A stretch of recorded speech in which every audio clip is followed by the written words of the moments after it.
Hey, Redeemer. This is it. This is it. I'm the last one for day 40. 40 days of prayer.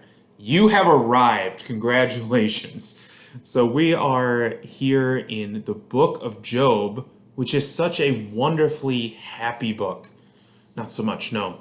Actually, pretty apt for some of the some of the life that we've all been living lately. So, let's take a look into some things here. We're gonna read that, and then we'll discuss some things here. So, Job chapter 28. There is a mine for silver, and a place where gold is refined. Iron is taken from the earth, and copper is smelted into ore. Man puts an end to the darkness. He searches the farthest recesses for ore in the blackest darkness. Far from where people dwell, he cuts a shaft in places forgotten by the foot of man. Far from men, he dangles and sways. The earth, from which food comes, is transformed below as by fire. Sapphires come from its rocks, and its dust contains nuggets of gold. No bird of prey knows that hidden path. No falcon's eye has seen it. Proud beast do not set foot on it, and no lion prowls there. Man's hand assaults the flinty rock and lays bare the roots of the mountains. He tunnels through the rock. He sees all its treasures. He searches the sources of the rivers and brings hidden things to light. But where can wisdom be found? Where does understanding dwell? Man does not comprehend its worth. It cannot be found in the land of the living. The deep says, "It is not with me." The sea says, "It is not with me." It cannot be cannot be bought with the finest gold, nor can its price be weighed in silver. It cannot be bought with the gold of Ophir, the precious onyx or sapphires. Neither gold nor crystal can compare with it, nor can it be had with jewels of gold. Coral and Casper are not worthy of mention. The price of wisdom is beyond rubies.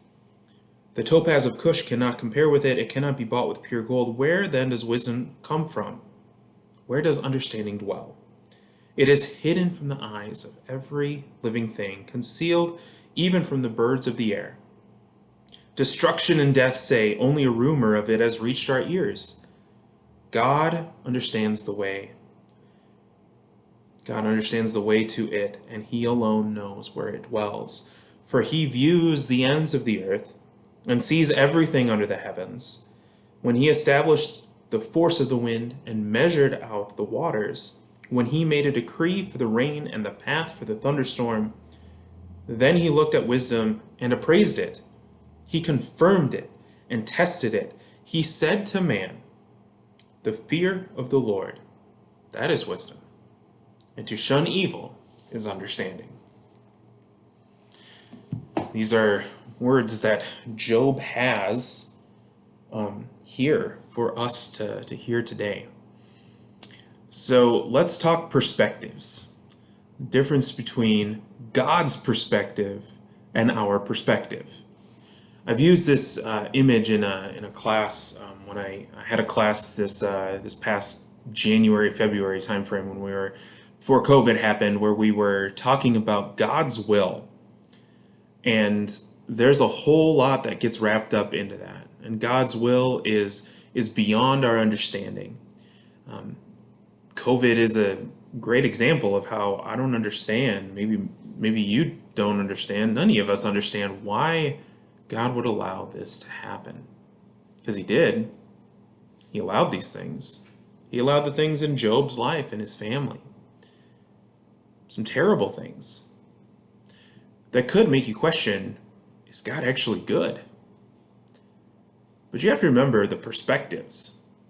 When I look at God's plan, what I'm seeing of it is an infinitesimal little speck.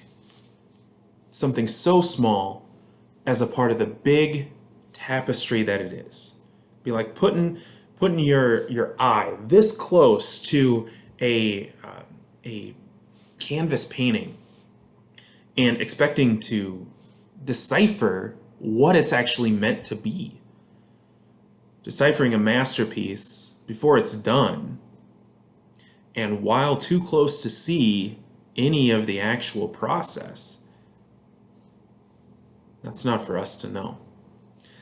So God's will and God's perspective, much greater than our own. It is His wisdom and not ours. Guys, I've been relying on God's will a lot lately. I've been questioning God's will a lot at times. This time frame is definitely one of those. And I don't think I'm the only one. Whether it's tragedy of losing someone close to you, or the simple realities of not being able to do the things that gave so much meaning to your life prior to, because we have a disease that's around. Perspective, wisdom. God gives us those things in His time, not our own.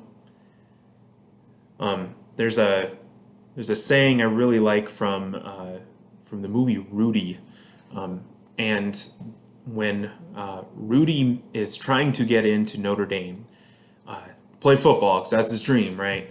He stumbles across a priest, and this priest is trying to direct him and help counsel him during this time. It's a rough time in his life, and the priest says to Rudy, "There are two truths that I have learned to be absolutely true in this world.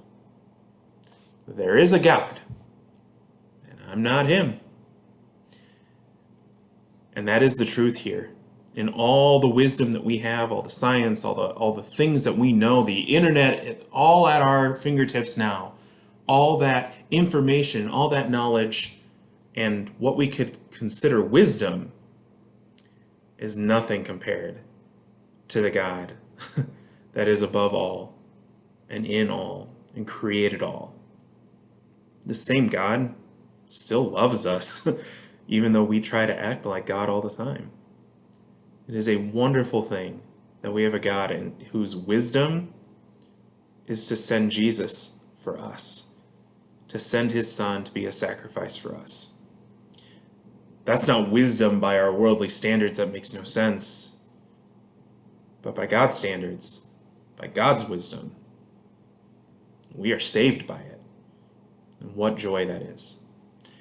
I hope that you have been praying for wisdom during this time, during these 40 days of prayer, that you've continued to pray each and every day. Today is not like this time where you can go, oh, good, I prayed for 40 days. I'm good. I don't need to talk to God again. Prayer is a wonderful and important habit to be in. It's a good spiritual discipline. Do it on a regular basis. If COVID has shown us anything during this time frame, is that a church building is not necessary for us to worship and pray to God. You can do that anywhere, and you probably already knew that, but this reality has made that where, oh, I have to. So please take those times. I encourage you to do that. Continue to pray, continue to dig into God's word, and let it transform you with God's wisdom and God's love for you. Thanks, Redeemer. We'll catch you later.